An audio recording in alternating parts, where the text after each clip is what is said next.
Okay, and it looks like we are live. And I ain't going to do the long intros and all that different stuff. We're just going to kind of just go into the discussion that we are meant to do today. Uh, hey everyone, so we've got part two of our discussion, myself and Mr. Chris Spence, about the Caribbean immigrants' experience in the U.S. And what a week! What a crazy week have we had? The serious situation that's going on in Minnesota, the serious situation that's going on now, kind of countrywide. People are protesting about the different things that's going on, targeting especially men of color. So I want to, you know, bring Chris on and we'll just talk. And we got a little structure of the way how things are supposed to be, but we'll kind of sway away from there sometimes and still have a good conversation. So here we go. Chris Wapman. Hey, what's happening? All right. I'm all right. I mean, I'm living. I'm existing. I don't think I'm Right. really living right now. Um, having to deal with the subjects and the topics that's going on in Black America. I don't see it as as something that that's them and this is me. I Mm-hmm. am Black and I am in America, and these are my problems as well. Right. And this week has been a hell of a week in the sense that my wife anxieties because I up and leave the house. You don't know if I could end up being a freaking guy with his head and neck under some police officer's knee. Mm-hmm. She has black children that she's caring for. She has a black brother. She has a black father-in-law. She has black friends, and these are the experiences that you know people they don't see. People don't see you as, oh, he's Caribbean black. He's not as threatening Uh, as the American black. mm-hmm. They don't see you as he's Caribbean black. He's not as threatening as say the African black or the down South American black. You're black, and these are things that come. These types of weeks kind of bring it all into reality. Mm-hmm. No, certainly. I mean, and that it almost seems like it's a natural segue from where we left off last week, Yeah. talking about the biases that we conjure up in our mind, those Hmm. preconceived notions that we've come into new context with that keep us divided, right? Yeah. That create more labels and layers of division. Hmm. I And mean, then we're forced with this reality that all those things mean really nothing at the end of the day. pretty much it's always it's the haves versus the have-nots is what I'm experiencing. And the haves as in those that are in the power structures that the system is meant to support, protect, and serve them. The have-nots, unfortunately, are those, I feel like, you know as a tall man of color who I was told when I was in Germany by my supervisors there, white female, told me, "Oh, this you're built like a linebacker." Mm, I wasn't viewed as mm, another worker. I was always reminded that I'm the only big black dude that works at that place. This is this is the reality that I'm living in, and it's unfortunately something that I didn't really want to think about, but it is my reality. no, absolutely, absolutely. I mean, that the sensationalizing sometimes that happens in society based upon physical features Hmm. stokes at the It's very fears that many have been programmed to have, yeah, yeah, right? And so it leads to situations exactly like you're talking about. Um, yeah. you know, I see exactly what you're saying in terms of the haves and the have-nots, and I kind of want to add a little bit of context to that if I could. Go ahead. Um, I think when we look at structural isms, right? Whatever that ism may be, there's always going to be someone who's going to benefit in that ism and someone who's going to be at odds in that ism, so to speak, right? Mm-hmm. But when we look at people who are on the benefiting side of things, and even some who may be on the losing end of it, right? If the structure was designed for Group A, the members of Group A are made up of three types: those who are unaware of the system's design, I mean, seriously unaware of the system's design. Mm-hmm. There are those who are aware of the system's design, but don't want to do anything about it. Mm-hmm. And then there are those who know about the system's design and do everything in their power to maintain it, right? And so even if you look at the group of halves, they can be broken into three other groups. Yeah. Those that are aware, maybe, maybe not, but they don't have the Al- tools to start to assess it. Then they're there are those who are aloof. fully aware, but they're apathetic to getting up and moving towards becoming allies and anti-racist, right? Mm-hmm. And then there are those who are aware of the system's design and work willfully to maintain its structure. The question we have to ask Oh, ourselves and ask our white friends are, which one are you? yeah. Well, I asked. I purposely remember when I remember we had in our discussion last week. I Mm-hmm. said, you know, I like shaking up the sort of willful, blissful ignorance that a lot of people live in. And why to shake it up? Because you willfully living in that blissful ignorance, Mm-hmm. it's often at the detriment of those that are living in an everyday watch my back sort of situation. And you need to be aware of that, and you need to bring awareness to it and address those that allow you to enjoy this benefit. Right? Yeah. But that's just, you know, I mean, I that agree. I agree. The, the time for people to say that they're no longer aware of the realities of the manifestations of racism is over. mm-hmm. Let's be very clear with that. The time for people to claim that they're unaware is over. If you tell me that you don't know how to begin to tackle the conversation, I understand, right? And I'm Yeah. willing to work with you. If you tell me that you see the situation and you're still unwilling to act, then we have a different type of conversation, Mm. if any. Because There's some because of those. because There's at some that of those point, that don't want to do it. right? Because at that point, you're choosing to no longer be you're choosing not to be an ally.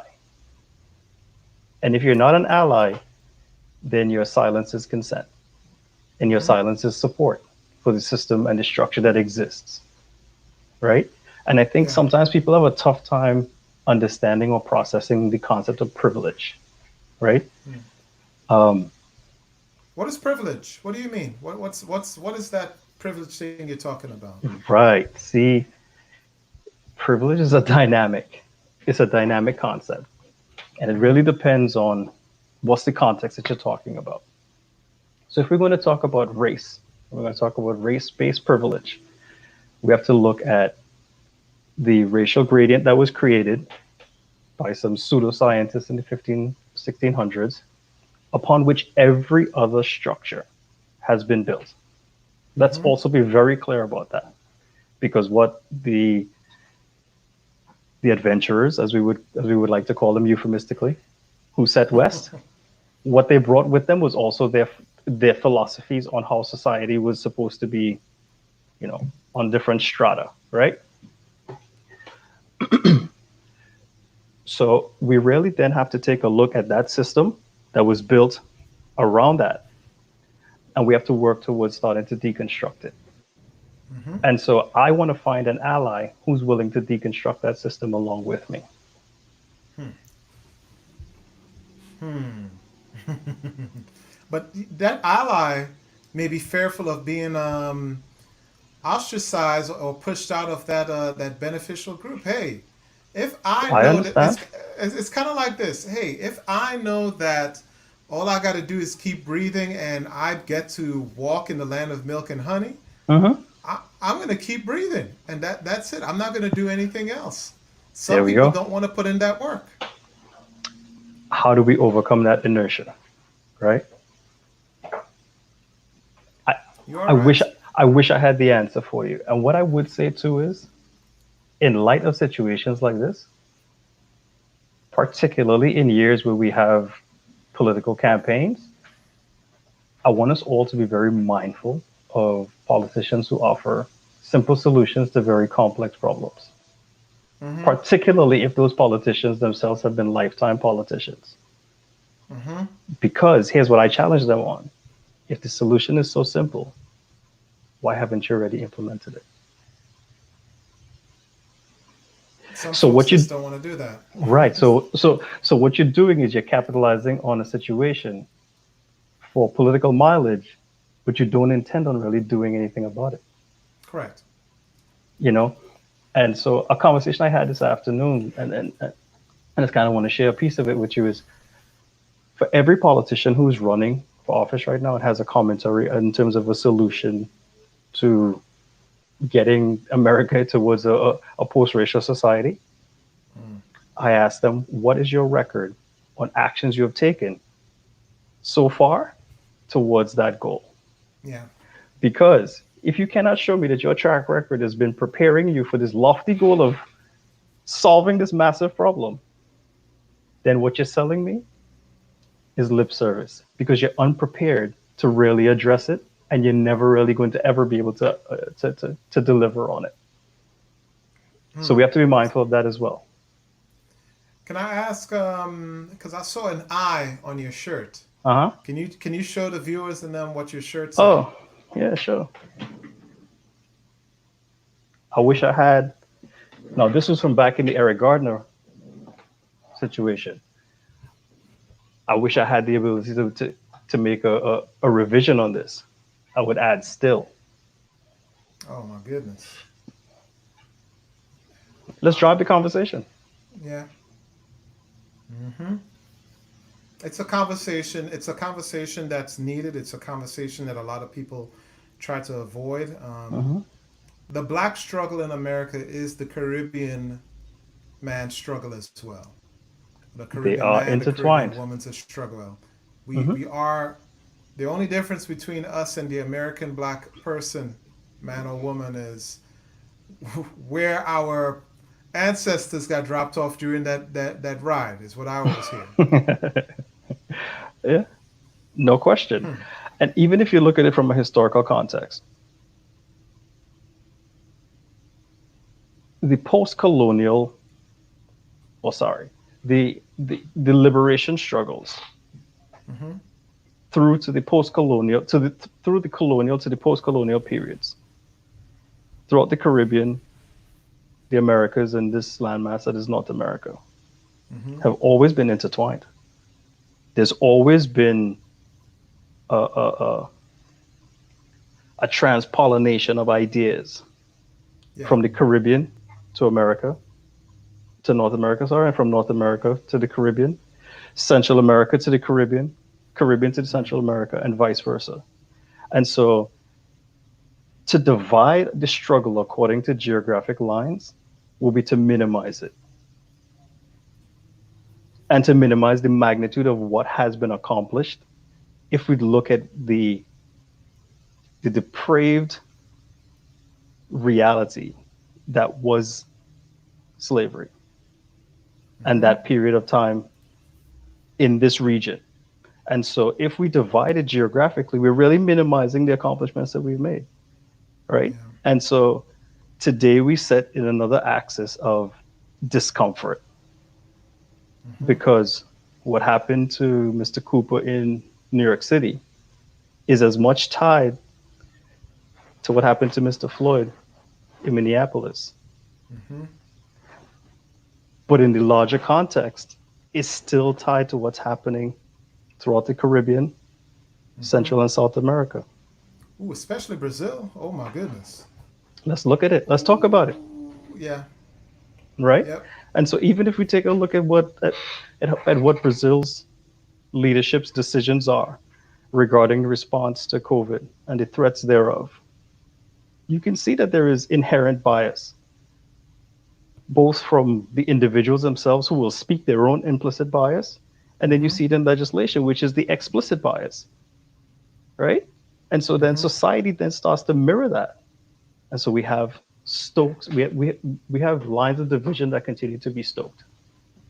And when that happens from the highest offices, we have to ask ourselves, what do we expect from those offices?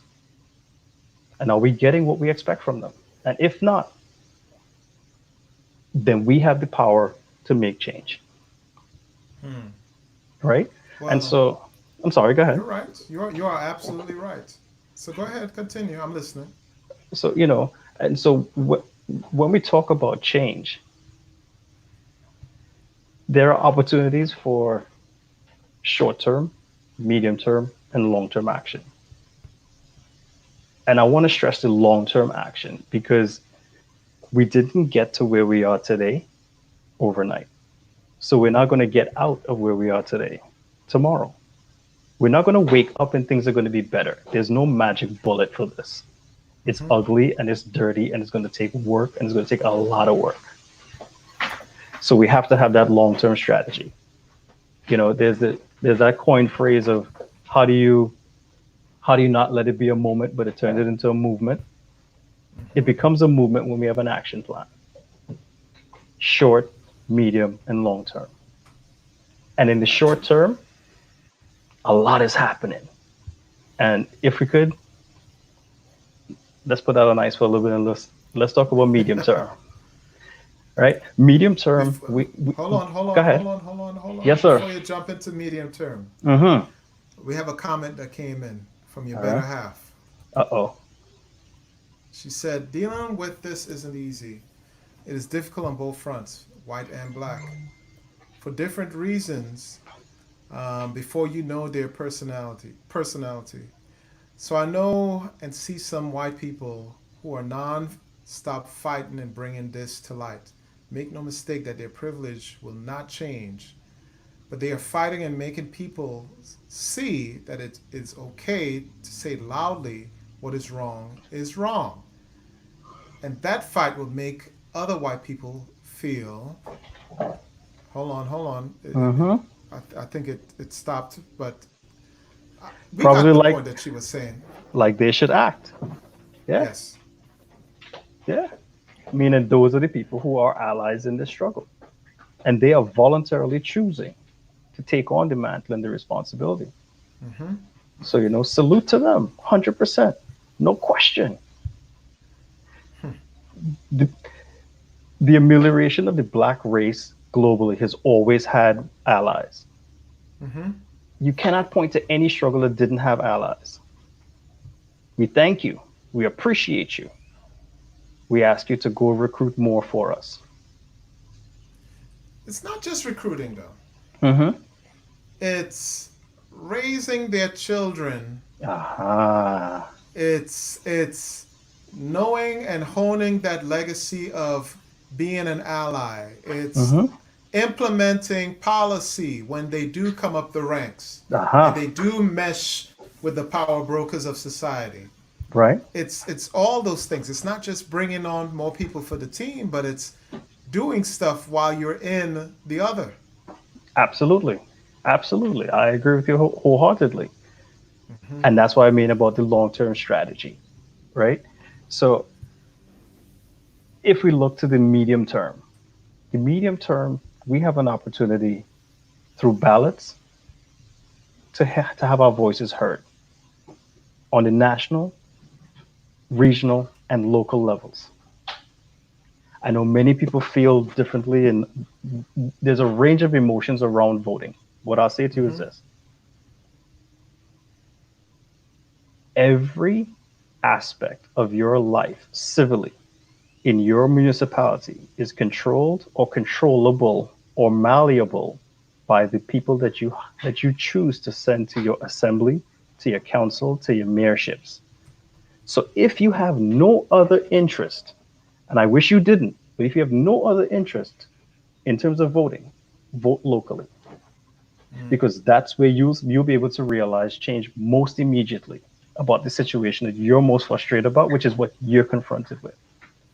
Not just vote locally, but motivating others to join your voting movement, Oh, absolutely. teaching and Absolutely. educating others about the actual power that they have in voting locally as well. Seize the opportunity. Now, with that comes a responsibility. If you're going to cast a vote for someone who may have an opportunity to impact your life, it is incumbent upon you to do your research. Know what Mm-hmm. that person is about. Know what that person is promising for the future Mm-hmm. and make an informed decision. Irrespective of where you make a decision, I really don't care. Be active. You're right. Because You're unless right. you're active, you're not really willing to move the needle forward. You're just talking. You're marking time. You're a military guy. You know that, right? I hear you. Right? I hear you. So that's what I look to as one of the things that we can do in the medium term. The longer term is yes, it's where we have to look at things from a structural perspective and look to deconstruct systems, identify where the bias exists within those systems, and correct them. But to be able to accomplish that, we're literally going to need an army of allies because the system is layered. There is there is foundational law that has led to current law, and that foundational law was influenced by men who lived in a time where there were certain norms and mores, and naturally it influenced their view. And so those Mm-hmm. foundational laws were formed with the inherent bias of the men who framed them. Can't the hindsight of history be a motivating factor of many? Like some of Hmm. us some of us who may be in a position of privilege will see just the way how we're viewing their forefathers, of how vile many of their forefathers were in recent history as well. Can't Hmm. that be a motivating factor to, potential allies to do what's right? It's it's as equal a repellent as it is an attractor. How so? It all depends on the state of mind of the person. Someone who, okay, let's talk about pride for a second, right? Proud to be Trini, right? Mm-hmm. Proud to be from a certain area, proud to have gone to a certain school. Part of what part of what part of what pride is an inherited perspective that you now embody and carry, but you have not contributed to yet, right? And Mm-hmm. so when we talk about race, it is such a central part of people's identity that it is tied into their pride of self, right? And so when we ask the questions that challenge or kind of shake the foundation of the wholesomeness of that pride that they inherited and put on and embodied and now live, it could be earth shattering. And so because that creates that polarizing effect, some people are repelled from it and they recoil back into the power structure and they no longer want to act. Whereas Mm-hmm. some others are motivated to lean forward into that discomfort and learn what it is to be anti-racist Mm-hmm. and work to be an ally. And being a true ally, it's using their privilege to give voice to those issues by living a life that embodies what anti-racism is Mm-hmm. and by raising children who are more aware and more culturally humble, Mm-hmm. right? And so that's why I say that, yeah, sometimes it's polarizing.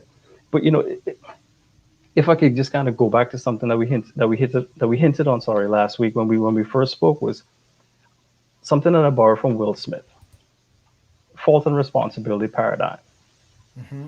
right? And so this is how I enter into the conversation. I say to the person, what is today is not your fault because you did not create the system that allowed for this to happen. Your forefathers did. I'm asking you on an intellectual level, if this makes no sense, then join me. And if I cannot appeal to you on an intellectual level, then I'll appeal to you on an emotional level, and I'll say, Yeah. does this morally seem right?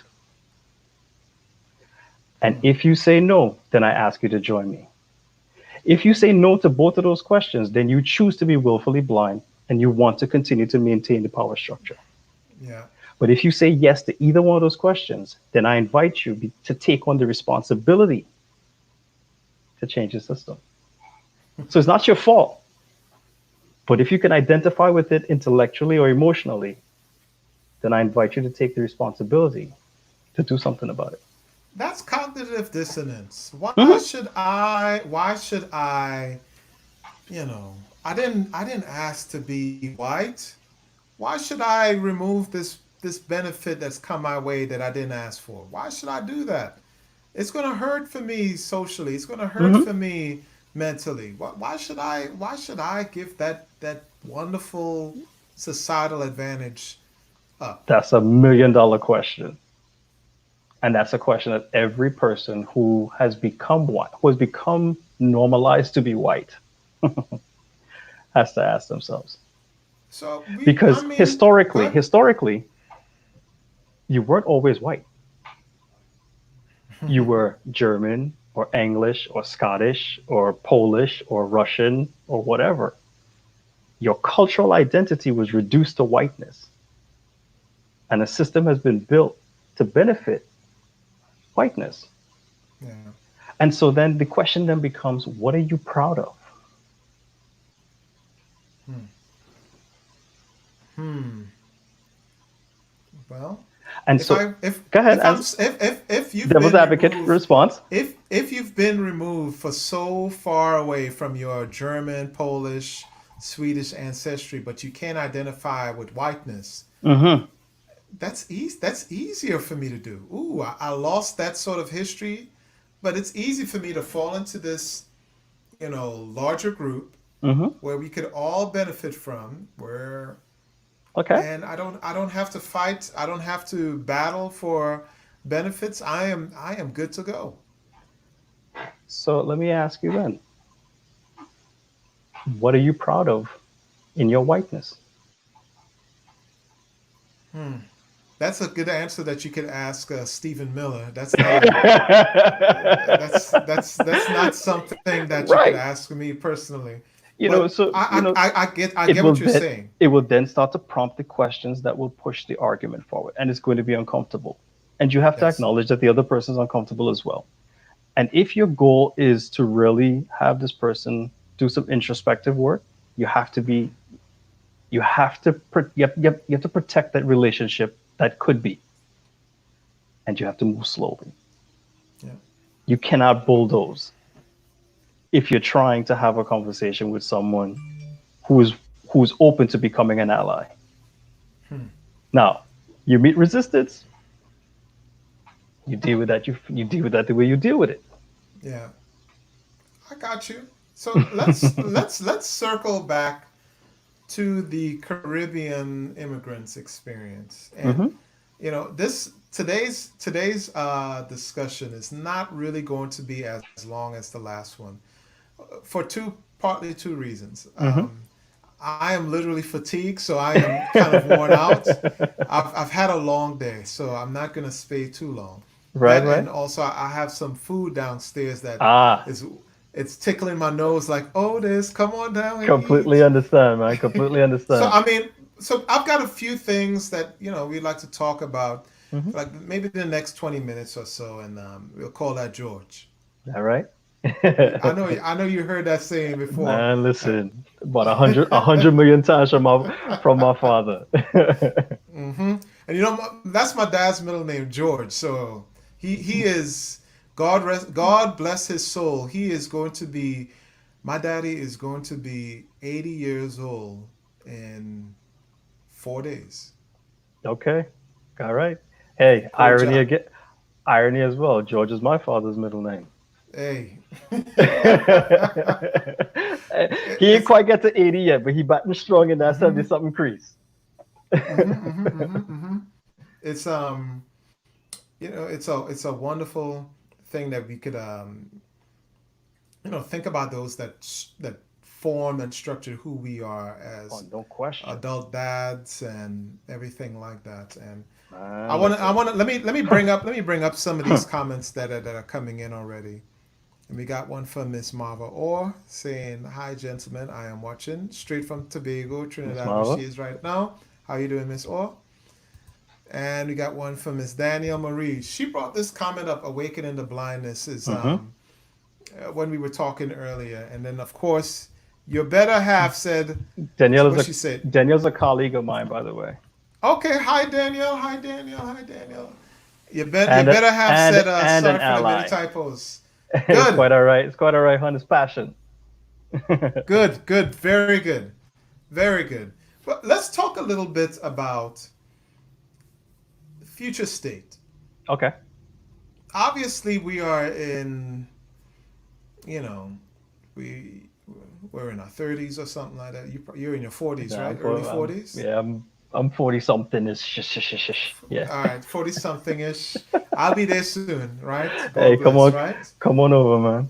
Life is God, good on this God side. willing, I'll be there soon. I'll be there soon. But let's talk a little bit about our future state. Okay. When you hear that term future, what do you mean? What do you mean by that?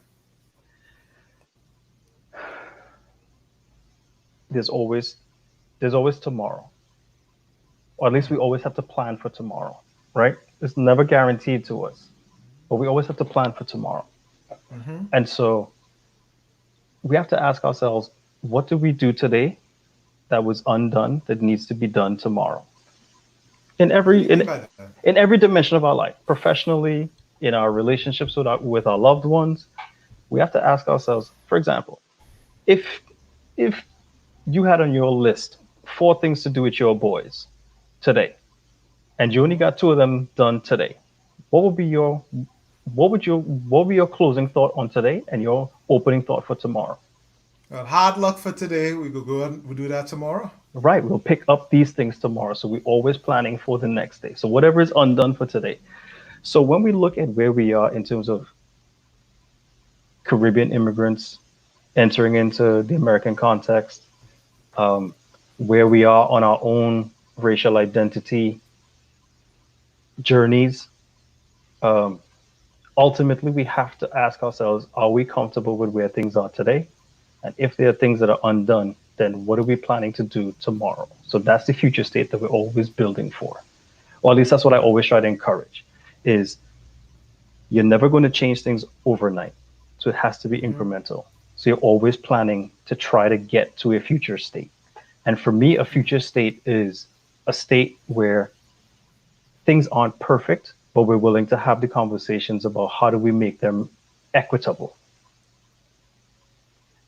And the work that I will do is commit myself to putting steps in, putting things in place step by step to accomplish that through my own work and Mm-hmm. through the lens that I will try to hone with my children so that that they will grow into adulthood with that awareness and that consciousness. And my hope is that they will take that mantle and continue to move things forward. Hmm. So that's what I Well, mean by future state. it's interesting you say that you're bringing up your kids and said that you hope that they take what you've set as a structure for them, and they take that mantle and they move forward and run with it. Oftentimes, Caribbean parents may want to almost guilt trip their children in being appreciative of the hard work that they've put into them. It happens. Sometimes it does happen. How do you, first of all, how do you address that? And how do you Hmm. deal with that as an adult? That's a tough one, man. Hmm. We'll come back to that. Well, the reason why I struggle with it is it wasn't something that I encountered directly.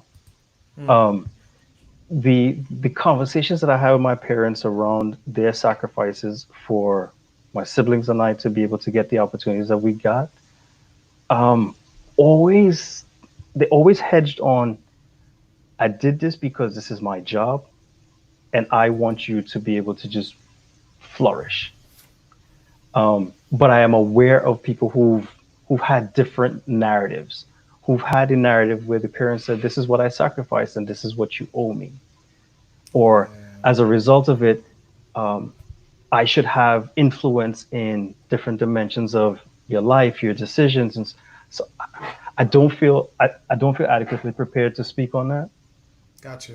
but I can empathize with the struggle that it must present. Mm.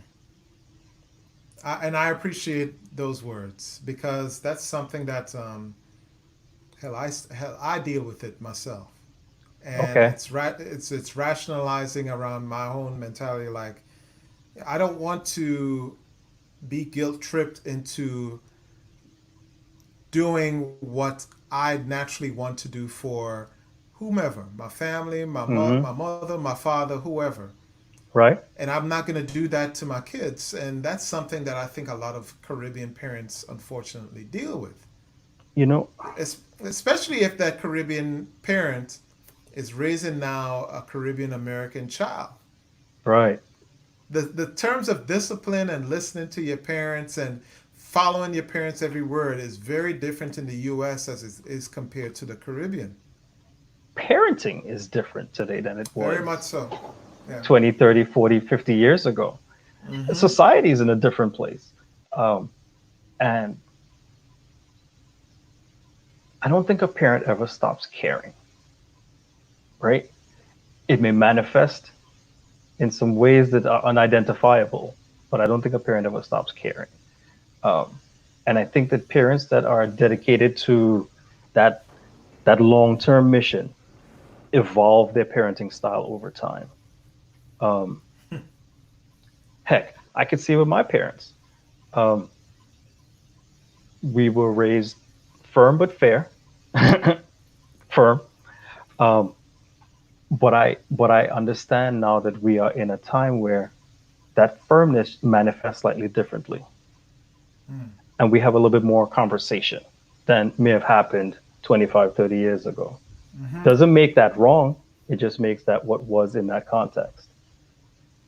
The important thing is for us to be able to have the conversations. And so you ask me, how do you address that? Bro, I don't know, but the only way to resolve it is to lean into that discomfort. I really do embody that with every other challenge that I face in life. Chris, I mean, that discomfort, man. Hmm. If you're leaning into that discomfort, that may be a thing that it may mentally hurt you. It may physically hurt you because of the anxiety of having to Right? have that conversation. Then Sometimes then you don't do avoiding. it. Then you don't do So, it. yeah, You I don't was do it gonna until say, you have the tools to be able to do it. Would you take on building a house with a knife and a fork? maybe a gingerbread house. That's But you get my point. If something if that conversation is big enough and heavy enough and complex enough, then don't enter into it until you have the tools to be able to really deconstruct it and be able to put the pieces back together after. or use a good lawyer to to keep people in their own place, right? You use the mechanisms at your disposal. There you go. There you go. There you go. But Why let's you talk. Hmm? Go ahead. What were you No, gonna no, say? no. No, no. Oh, okay. I was gonna say, but what about? Let's talk a little bit about legacy. What's the Hmm. legacy that we want to leave our children? Maybe for ourselves. Maybe Hmm. our legacy personally moving forward. What is the legacy? Do you want to leave a legacy of I was that person that assimilated well into American society. I embraced all that came, and my kids are a reflection of that. Or it doesn't necessarily even have to be a black or white. It could be a No. gray. It's abs it absolutely is a continuum.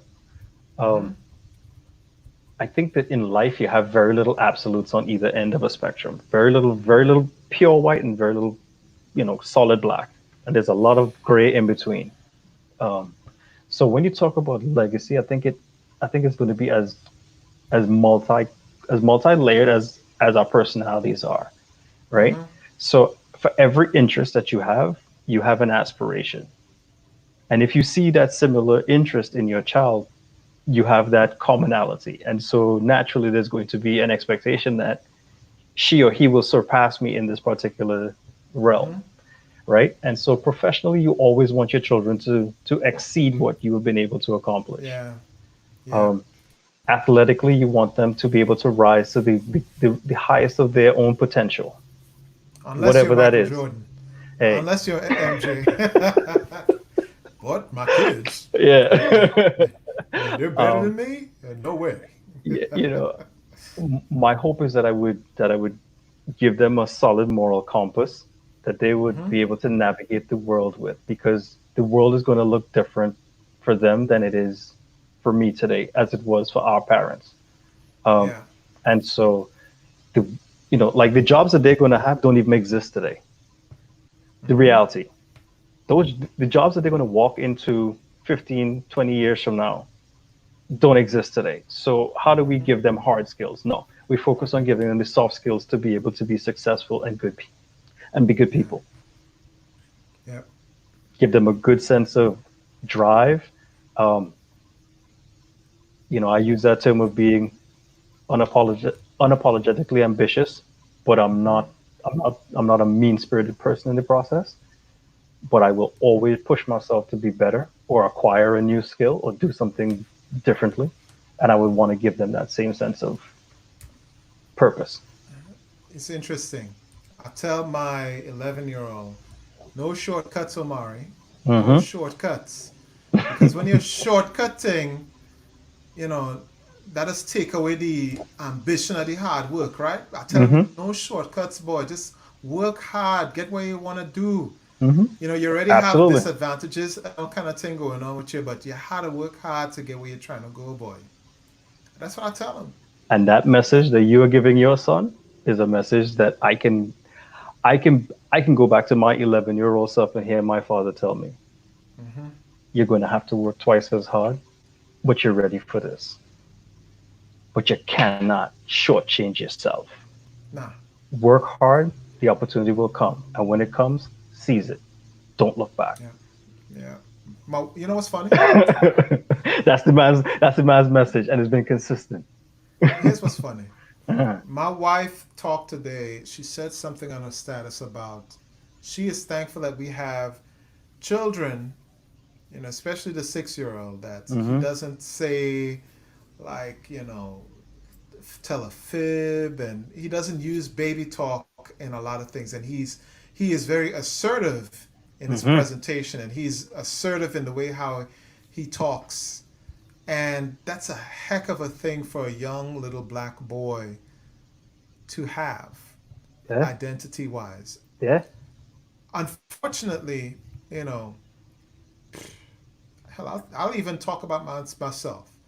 I'm not as assertive as I wish I could have been, Right. based on maybe the way how I grew up or whatever. But, if you don't allow your child to be explorers and be assertive, it could affect them as adults. And Massively. raising my sons right now to be assertive and take command and no shortcutting is something that is going to benefit them in the long run. Yeah.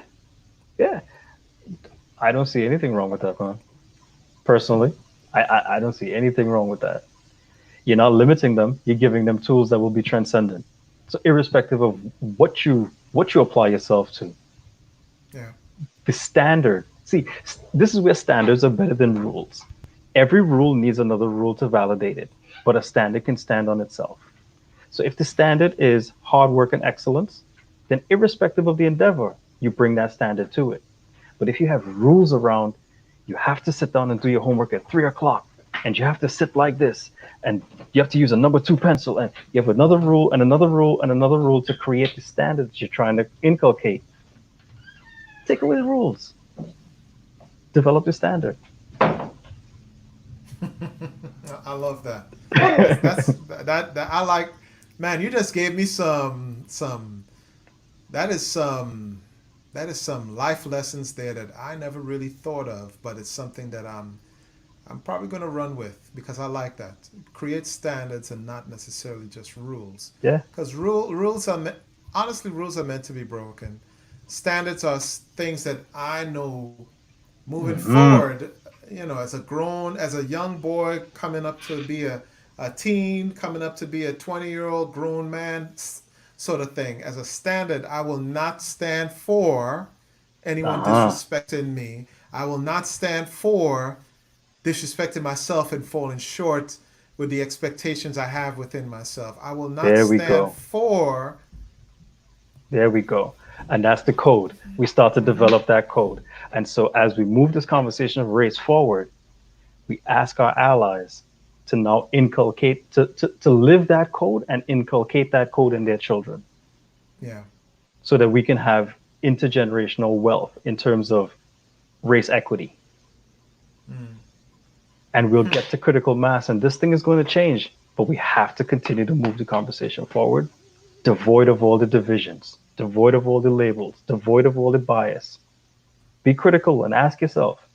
And bias happens in many directions. Yeah. We have to also own that, right? And be willing to Speak have on the speak conversations. speak on that a little bit. What do you mean bias on both ends? What do you mean by that? Do I have biases? 100%. Everybody does. Absolutely. Mm-hmm. And so you have to own that. Bias is not a them thing, bias is a we thing. You have to be willing to ask yourself critically, is what I'm saying factual? Or is it Mm. based in some arbitrary concept that has been handed to me that I don't even know or could even validate? Yeah. And if the answer to that question is no, then I think you're starting to peel the first layer of bias back. And then you start asking more questions until you have nothing to peel away. And what you've done is you've now ripped that bias away from your identity. You now say, I can own this. It's still going to exist, but I can now identify when it's happening in my brain. And I can make Yeah. the conscious decision to speak differently, to act differently, not in accordance with that bias. Mm. We all have them. Yeah. You just have to do the work to start to dig and find them. And it's an Let's everyday thing. let's add on a quick comment that's been shared on the discussion. All right. Miss Better Half says, make sure our kids have high emotional intelligence, which help them in their Mm-hmm. success. No Oh, question. absolutely. No question. Unfortunately, you know, unfortunately, some children don't really have that nurturing environment that allows for their emotional Mm-hmm. intelligence to bear fruit. Yeah. The fruit that's born from it is, you know, a happy, societally healthy child, a child who stands on their standards, a child who is able to express themselves emotionally without fear of reprisal from, you know, those that may be their peers or their superiors or whatever. Mm-hmm. um, and you know that's really quite unfortunate in my opinion. It is. And so my recent career pursuit has taken me into human service, which has brought me to an agency that offers services to youth that are at different phases of life and different challenges, Mm-hmm. some of whom are living in foster care. And you would think that these young people are broken, right? Because of their stories. Mm-hmm. And I kind of want to borrow from a classmate of mine who has grown into like a phenomenal nonprofit leader. And he has a concept in one of his nonprofits that says broken crayons still color. Mm-hmm. And I see that in the young people who have every reason for things to be wrong, but still find a motivation to want to have something better for themselves. Yeah. And so, yeah, I think that not having those pieces to your foundation can definitely impact your future. But I think that if you're willing to do the work and you have the supports, which might not be within your family, but you have the supports, whether it is coach, school, club, something of the nature, you could Mm-hmm. still have that it's not a substitution, but you can still have that presence and still fill that void, so to speak. So when we talk legacy, um, I think we all have to take on the importance of our own children as well as the children that we interact with. Um, I coach, and so I try to pass some of these messages on to the little kids as well as the adults that I coach. I try to influence men who are older than me in their thought patterns, um, and that's part of my action plan. And so I encourage everybody else to choose for themselves what's going to be your action to influence the legacy for your children and other children that you might come in contact with. Speaking about contact with, Mm-hmm. based on social interaction skills that we have, we hand down a bit of our culture. Uh huh. For those who interact and contact us, I was watching this ESPN thing, and they had a podcast going on with Quentin Richardson and Darius Miles, Okay. and who was their guest but Patrick Ewing. Okay. And Patrick Ewing, you all should know Patrick Ewing is probably the most famous Black Caribbean athlete, the most accomplished, anyways. I would say. Who is there anyone else more really accomplished than Patrick? Usain Bolt. No, I'm talking about that came and live in the Oh, okay. They U.S. lived in the U.S. Yes, Uh, yes, yes, yes. Tim Duncan is probably up in that ranks as That's well. it. That there, yeah, yeah, yeah, yeah, yeah, Um, yeah, yeah, yeah. but But yeah, go Patrick ahead. Go Ewing, ahead. Go Patrick ahead. Ewing was who No, we thought of noteworthy. in the Yeah. 80s and 90s, right? Yeah. And he, Absolutely. he was he was talking about, being that he came from Jamaica at 12 years old and moved to Boston, and his stories of as a 12-year-old how he experienced that culture shock Mm-hmm. of living in Boston, but the kids were just making fun of him, and he got in fights all the time and all that stuff. And but eventually, as an adult, people learn to love and appreciate the guy because he's a hardworking fella Right. who happened to play for the most famous basketball arena in the world, right? Right. The culture that he presented to the folks are, some of the aspects that resonates, I think, with you and I, with especially as a West Indian. It's that hard working aspect. It's that need to just show out and show off and perform when the lights are on and you're doing your thing as you're supposed to. Mm-hmm. Let's talk a little bit about, is that the type of culture sharing that we want to give to our kids and to those that run into us? What type of things do you have that you want to share to those that interact with you? Hmm. What would I want someone to take away? Great. I don't think I've ever been asked that question before. Mm-hmm. Um. Phew. Wow. Uh. It's kind of easy to want to talk about yourself in terms of the things that you have done Mm-hmm. because those are the easy go tos. That's the low hanging fruit. Um, Mm-hmm. who am I? I I am a student. I am a father. Um, I'm a student of fatherhood because I'm Mm-hmm. always learning from these children. Um, I'm a lover of history.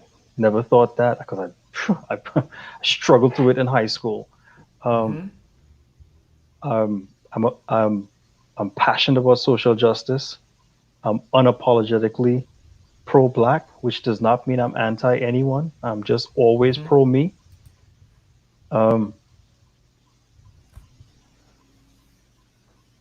I would I would like to believe that I am constantly working on my moral compass, Mm-hmm. and with that, expanding my own empathy. Um, and admitting that sometimes I struggle and I get frustrated, and I don't want to take the high road.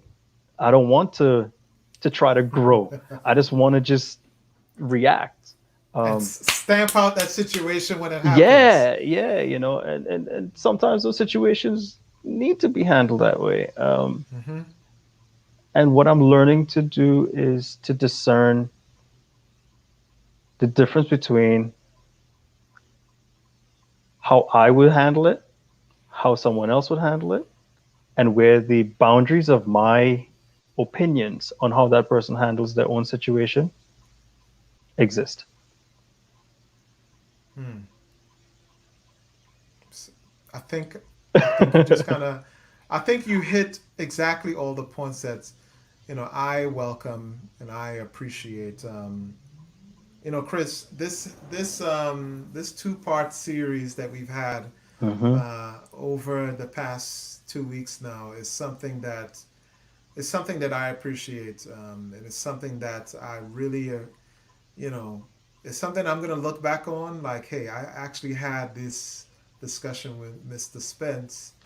Um, it's something that I learned a few lessons now, some fatherhood lessons that I'm probably gonna run with moving forward. And I just wanted to say, man, from the bottom of my heart, thank you for having these conversations with me. I appreciate the opportunity to have them, man. Um, we learn and we grow together. Yes, Steel, sir. steel sharpens steel. So, hey, if I say something or I do something, don't be a chorus to wrong, man. Let me know when I'm, let me know when I'm doing wrong, so I can straighten up, and we hold You each other think you, accountable. do you think I will hold back on calling No, no, people out no, on no, their no, no, no, no, BS? no, no, no, no, no, not at all, not at all. I just had to put it out there. But no, Yes, seriously, sir. Yes, sir. if we're going to be friends, we have to be willing to be able to hold each other accountable. Mm-hmm. Um, and we aren't always going to get it right, but that the value of that relationship is what we have to look at in the big picture. Yeah. And so even when these times are very unsettling and Mm-hmm. emotions are raw and things are going to be said, I'm not saying give everybody a pass, Mm-hmm. but understand that people are processing things in their own way. People are going through some things, and you need to give people the ability to To be. let. You can't tell a hurt person how they should feel. Mm, Let people be hurt. Let people have that raw emotion. Let people express how they feel. right. Whether they are a white, they are black, they are brown, or they are blue. Hmm. And Frat, I then appreciate you. I same here, appreciate you, man. man. Same here. Same here. We have to continue to have these conversations. Well, I'm open to it, so it's coming. Here's the All right. thing. Monday, I have another one that's coming up. It's with Dr. Khalid Shabazz. Ooh, ooh, The name of Imam. that discussion, yes, Yeah, it is. If you're what? Hold on. Before I quote this thing wrong, yeah, yeah. No, let me tell you let's let me bridge to tell Monday, you. man. He said, let me tell you the exact name of it. It says, if your ship don't come out, don't come in, swim out to meet it. So I'm Hmm. looking forward to that discussion. If you want to jump in, it's on Monday at 6 p.m. Central Time. I will definitely be joining to listen into the conversation between you and Imam Shabazz because I know Yeah, it's gonna be full of it's gonna information. be fire, as he likes to say. It's gonna be fire. But hey, No, definitely. let me go and name this food my wife cook, Hey, right? all the best to you and your family, man. Be well. Yes, sir. Yes, sir. Later now. Take care.